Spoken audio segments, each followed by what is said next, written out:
Hello everyone, first of all welcome to my YouTube channel. In this video हम discuss करने वाले हैं chemical kinetics का next जो टॉपिक है आपका, उसको हम डिस्कस करेंगे। तो आपके टॉपिक का नाम देखिए क्या है आपका, pseudo molecular reaction, pseudo first order reaction देखेंगे हम, सूडो फर्स्ट ऑर्डर रिएक्शंस। तो इसमें हम डिस्कस करने वाले हैं कि सूडो फर्स्ट ऑर्डर रिएक्शंस क्या होती हैं। वैसे सूडो टर्म होती है, उसका मतलब होता है नकली बोल सकते हो आप या झूठा।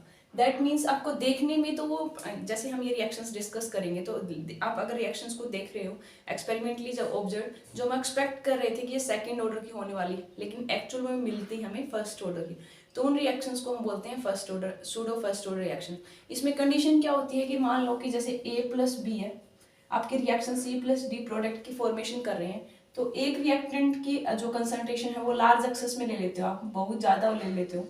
तो बाद में जब हम क्या पाएगा, जो रेट है ना, एक्सपेरिमेंटली जब ऑब्जर्वेशन होती है तो रेट ओनली A पे डिपेंड करता है, B के ऊपर डिपेंड नहीं करता। इसीलिए हमने बताया था अगर रेट इस पे, ये तो पावर जीरो होगी, ओनली A की पावर है, तो अब इसका ऑर्डर तो हो गया फर्स्ट है। अब पहले हमें देख रहा था, जो हम एक्सपेक्ट कर रहे थे कि आपका ये सेकेंड ऑर्डर की होगी, जस्ट जनरल लिखी है तो मैंने, फिर दो एग्जांपल्स डिस्कस करेंगे। लेकिन एक्चुअल में क्या होती है ये फर्स्ट ऑर्डर रिएक्शन, और कब क्या, तो सिंपल सा आप क्या ध्यान रखोगे कि सूडो फर्स्ट ऑर्डर रिएक्शन क्या होती हैं, जो एक्चुअल में आपको दिखाई दे रही है कि हायर ऑर्डर की, सेकंड ऑर्डर लग रहा है, बट एक्चुअल में वो कौन से ऑर्डर को फॉलो करती हैं, फर्स्ट ऑर्डर को। सेकंड कंडीशन क्या होती है सूडो फर्स्ट ऑर्डर रिएक्शंस के लिए, कि आपका रिएक्टेंट में टू लेते हो, मान लो आप सपोज दैट के और बी दो, तो एक रिएक्टेंट की कंसंट्रेशन आप लार्ज एक्सेस में ले लेते हो, बहुत ज्यादा। वाटर यहाँ पे एज ए सोलवेंट और रिएजेंट दोनों की तरह काम करता है, अगर वाटर ले रहे हो तो सपोज दैट।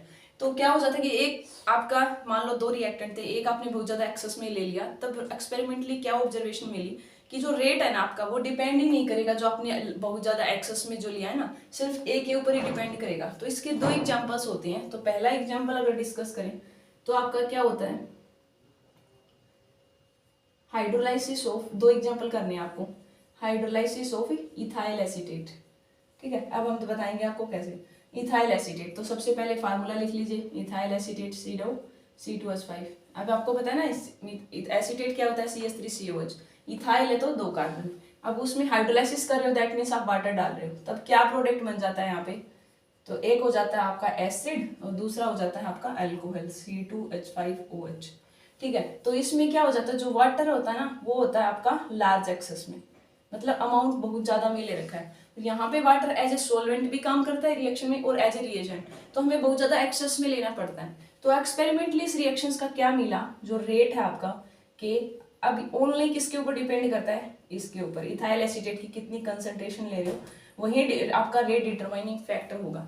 तो मीन्स H2 की ऊपर डिपेंड ही नहीं कर रहा कि आप कम ले रहे हो ज्यादा ले रहे हो। ठीक है, ये इंडिपेंडेंट हो जाता है इस पे। अब देखो, पहले आपको लग रहा था कि 2 के ऊपर डिपेंड करेगा, जो हम एक्सपेक्ट कर सकते थे, लेकिन एक्सपेरिमेंटली क्या ऑब्जर्वेशन मिली कि रेट सिर्फ किस पे डिपेंड करता है, ओनली वन पे। तो एक पे डिपेंड कर रहा है, तो कौन सा ऑर्डर हो गया आपका, ये फर्स्ट ऑर्डर। ठीक है, एक एग्जाम्पल तो ये करना है। जैसे मान लो आपको 2 मार्क्स में आ जाता है, तो आपको एग्जाम्पल्स भी लिखने पड़ेंगे।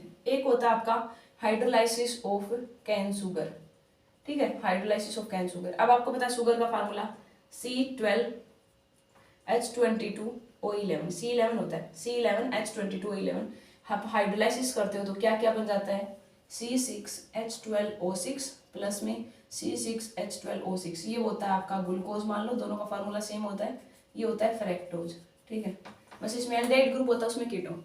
तो इस रिएक्शंस में भी क्या देखा गया, जब आप इसका रेट एक्सपेरिमेंटली ऑब्जर्वेशन की गई, तो वाटर की कंसंट्रेशन कितनी भी ले लो, यहाँ पे वाटर बहुत लार्ज एक्सेस में लिया जाता है, तो इसके ऊपर हमारा रेट डिपेंड ही नहीं करता, ओनली किसके ऊपर डिपेंड करेगा, आपका जो शुगर है आप कितना ले रहे हो, तो ए की पावर पे डिपेंड कर रहा है, तो इसका मतलब ये क्या होगी, फर्स्ट ऑर्डर।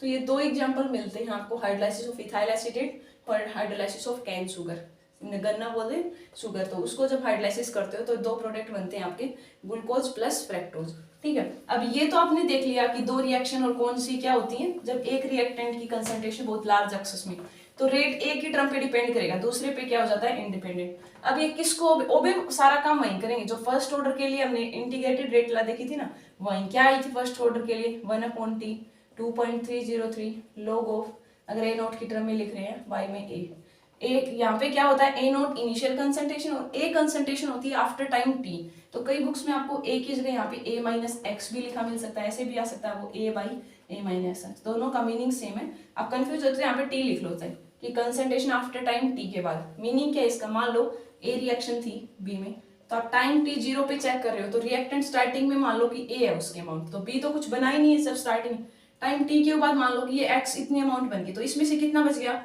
ए माइनस एक्स। तो ए नोट होता है जो इनिशियल स्टार्टिंग की क्या है आपकी, ए नोट मान लो चाहिए, और बाद में ए टी का क्या मतलब होता है, कंसंट्रेशन आफ्टर टाइम टी। तो ऐसे भी लिख सकते हैं, दोनों का सेम मीनिंग है। और सारा ओबे वही करेगा, जो इन फर्स्ट ऑर्डर होता है ना वही इंटीग्रेटेड रेट लॉस के लिए ओबे होगा। न्यूमेरिकल्स में आएंगे, मान लो आपको इनिशियल कंसंट्रेशन दे रखी है, आपको बोल दिया आफ्टर टाइम टी के बाद में, और टी के की वैल्यू दे रखी हो तो टी आप, तो वो सारा काम सेम रहेगा। बस आपको ध्यान रखना पड़ता है कि सूडो फर्स्ट ऑर्डर रिएक्शन में क्या रहने वाला है कि जब एक रिएक्टेंट लार्ज एक्सेस में ले लेते हैं तो उसके ऊपर कंसंट्रेशन जो रेट है ना वो डिपेंड नहीं करेगा, तो एक ही पाथ पे, तो उनको बोलते हैं हम सूडो ऑर्डर। तो एक एग्जांपल आप याद रख लो इसके लिए, hydrolysis of ethyl acetate, second of hydrolysis of cane sugar. तो ये तो इतना ही था आपका pseudo first order reaction. Next इस यूनिट के आपके 2 ही टॉपिक रहते हैं, उसमें आपको कोलिजन थ्योरी देखनी है। कोलिजन थ्योरी में 2 फैक्टर आते हैं, ओरिएंटेशन फैक्टर क्या रहने वाला है, या पार्टिकल के पास एक एनर्जी होती है थ्रेशोल्ड, उसको डिस्कस करेंगे। देन हम डिस्कस करेंगे एक्टिवेशन एनर्जी के लिए एरेनियस इक्वेशन, उसको हम ड्राइव करके देखेंगे। बाद में एक टॉपिक और है आपका, बस ओनली 2 ही टॉपिक है, नेक्स्ट 2 वीडियोस में कंप्लीट हो जाएगा, ये ट्राई करेंगे कि एक वीडियोस में। लास्ट में हम क्या करेंगे, एक वीडियोस होगी जिसमें सारे न्यूमेरिकल और जितने भी आपके ग्राफ्स वगैरह हैं, जो भी इंपॉर्टेंट फॉर्मूलेज हैं, उनका वन शॉट रिवीजन हो जाएगा।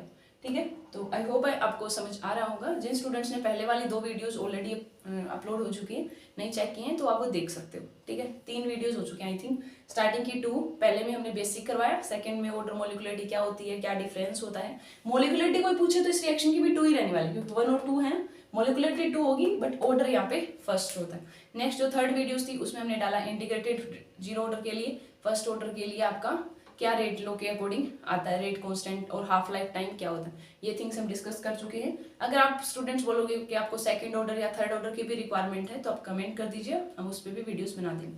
ठीक है, thank you and happy learning.